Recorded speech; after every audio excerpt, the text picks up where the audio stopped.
好，各位设计界的先进，大家早安。抱歉我这个电脑我不太熟悉。然后我是车辆中心黄建泰。那今天要跟各位介绍的有2项技术，就是电子系统的驱动装置跟 LED 光学设计技术。那这2项呢，我大概先口头说一下了。第一项驻车系统的驱动装置，它的主要的核心技术是，马达驱动器来带动钢索出力，这是它一个关键字。马达驱动器来带动钢索出力，这是第一项主要的核心技术。那第2项 LED 光学设计技术，它的核心技术是光型的设计。大家有一个印象，它的关键字就在这边。然后再来是我比较详细的介绍驻车系统的驱动装置，它有一个名称叫做 EPB， 电子式的驻刹车系统 （Electric Parking Brake）。然后我稍微介绍一下它的缘由啦。我们车辆原本的传统手刹车都是，像这边有一个手拉柄嘛，那它的结构方面是利用一个手拉柄，那后面它会接一个钢索来传递那个力量。那个钢索是接到后2轮，所以我们钢索，就是你在停车的时候，你拉钢索，其实它是去驻车，是去锁后2轮。那现在我们就提供了一个叫做舒适跟比较雅致，就比较让驾驶可以比较舒服的一个概念。所以我们就把手这件事情把它替代掉，所以我们就是去开发了一个马达驱动器，就长这样子。这个就是我们驻车系统驱动装置的一个比较核心的产品，就是核心技术在这边。然后它的好处就是可以提供比较大的车室空间，甚至它就是替代掉你原本手拉的方式，它变成按钮式的方式来让你的车子可以驻停。当然它只是架构是这样子啦，就是电子命令来控制这个马达制动器，然后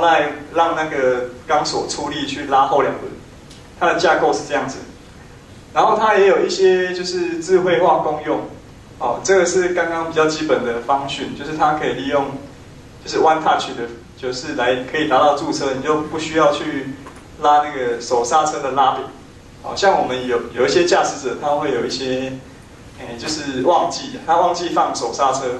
所以他就会让车子的那个来令片就会烧坏，就会多一笔开销。那这样子的一个 EPB 系统，它就是可以让你有自动化的一些功用。那像这边熄火自动驻车，就是说当驾驶者你把钥匙关到 off 的状态之后呢，就是你不需要再去拉那个手刹车，因为系统它自动会帮你做驻刹车的，就是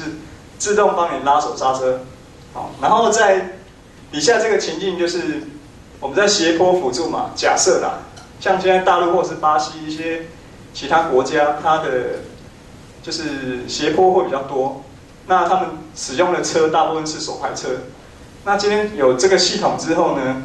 像手排车，如果各位有考过驾照，大家都会很清楚，就是说你在释放离合器跟油门跟手刹车之间的关机是要一气呵成的，不然你的车子会倒溜。那通常在那种国家呢，就是它车子跟车子之间它的距离很近，所以假设你的技术不够纯熟的话，车子倒溜就会去撞到后面的车子，会产生意外。这个系统呢，它就是可以让你只要负责就是释放离合器踩油门，那个手刹车的释放时机呢，系统会自动帮你释放，它会在很恰当的时机帮你做，就是比较平顺的那种起步这样子。所以你对后方也不会去做成就是倒溜，然后去撞到后方的车辆。这个就是智慧解除刹车。就是当我们驾驶者你要开车的时候嘛，你这个时候你就不需要再去想到手刹车那一件事情，你只要入了一个档位，然后踩油门，那个刹车一样是自动帮你放掉这样子。这个是电子式的驻刹车的一个功用。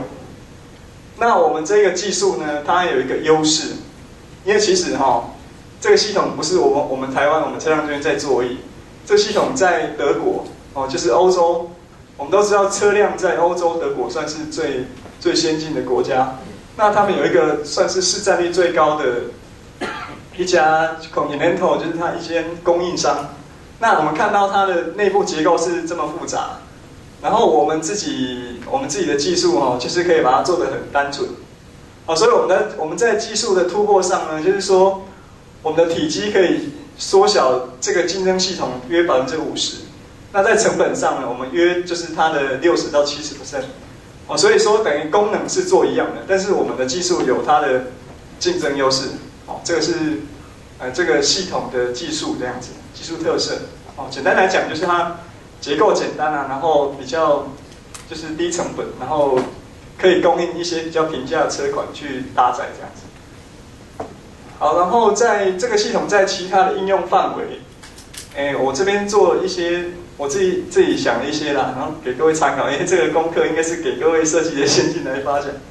然后首先是车辆的防盗系统，我们现在车辆防盗大部分是用那个方向盘，不是会装一个大锁嘛？那如果有这个系统之后呢，就是可以结合控制，它可能可以辨识你的指纹啊，或者是辨识你的瞳孔，然后来判别你是不是真正的驾驶者，看他要不要释放掉，可以做车辆的防盗系统。然后脚踏车的电子变速器，好像是那个日本 Shimano， 它就是做那个变速器蛮有名的。那我大概有看到他们也有做那个电子的那种变速器嘛。那其实那种它也是利用钢索去拉去变速嘛。那我们其实也可以利用这个就是马达驱动器的钢索的一个机器来驱动那个拉变速器。它一样就是可以控制，就是利用人去控制，或者是你也如果可以更 smart， 就是做全自动化。比方说你加入车速嘛，我踩的时候到一开始是很轻嘛，可是你车速越脚踏车的车速越来越快的时候，你可以自动换挡。这个是一个其他的应用范例。那接下来的就请各位设计界的先进就是想一下其他应用范例。然后第二项 LED 光学设计技术这边讲的就是它的核心技术就是光型设计然后我们这个是我另外的同事，他没有来，我听他报告的。他说这边呢大概有2项主要的核心，就是设计能量。第一个是在自由反射曲面的设计，反射面，他讲的是反射面的设计。我们现在像这个里面都有一些，看到这边有灯了没有？它的背后有一个反射面，这是反射曲面的设计。然后第二个就是透镜的设计，就是 lens， 就是它可能要光穿过去嘛，可能要做聚焦或发散的一些就是透镜设计。这是2个主要的设计能量。那应用的话，在小灯啊，或者是灯壳的一些肉厚做设计，其实都跟灯型有关。然后 TIR 透镜这个主要是针对 LED 前面那个封装的那个灯的光型去做设计。然后这边就是主要我们光学设计的能量。那它会有一些分析啊，传统的光学啊，然后鸟瞰图、照度分析、灯丝影像，然后远灯或者是灯壳肉厚。这边有一些温度啦，可能跟你整个全套的，就是包括你的灯光型跟后面的一些散热的一些工程问题，它都有一些分析这样子。这个是它 LED 我们车辆中心光学设计中心的一些设计能量。然后这是它这个技术的应用第一个是近灯光型，我们先看到左下方这一张图片，我们法规要求呢，就是说你上面这边可能是对向来车然后你不能够照到对向来车，不然驾驶者他眼睛会很刺，而且你会很不好受这样。然后就是所以法规要求说你要在这个水平的清晰截止线以下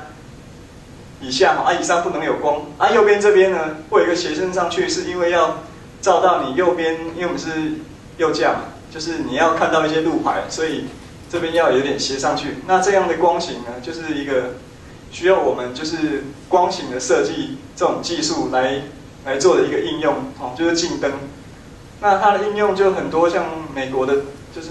美规啊，或者是头灯，它有好多种光源，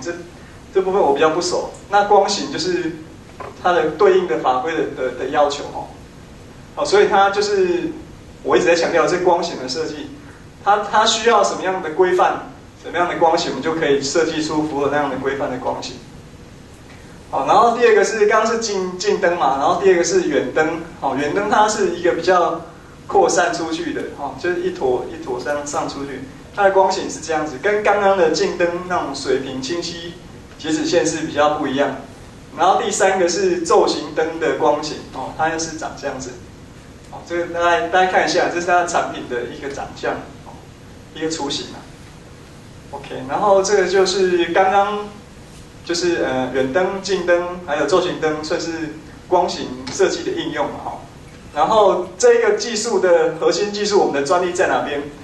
我们专利就是在我们的收光效率可以达到90%到100%。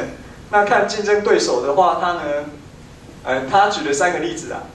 他的收光效率大部分是60%、60%，然后60%，所以我们的竞争优势，技术的竞争优势是在于收光效率。所以等于是说收光效率意思就是说，你用一颗可能刚刚好小小的灯泡就可以达到跟竞争对手一样的亮度，这样子，它就损失比较少啦。相对于体积就可以做的比较 smart 这样子。它长相就是长这样子。这个是我们的就是专利的技术的突破这样子。OK。那其他可应用的范围，主要他讲一个而已啦。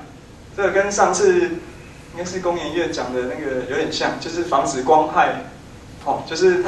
我们看右下方这一张图片，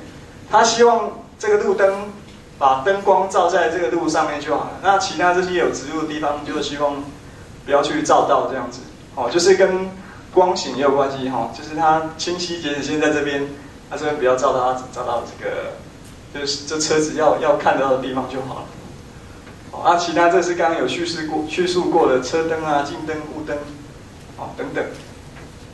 好，那我以上就是介绍这2种技术给各位设计的先进参考。以上，谢谢。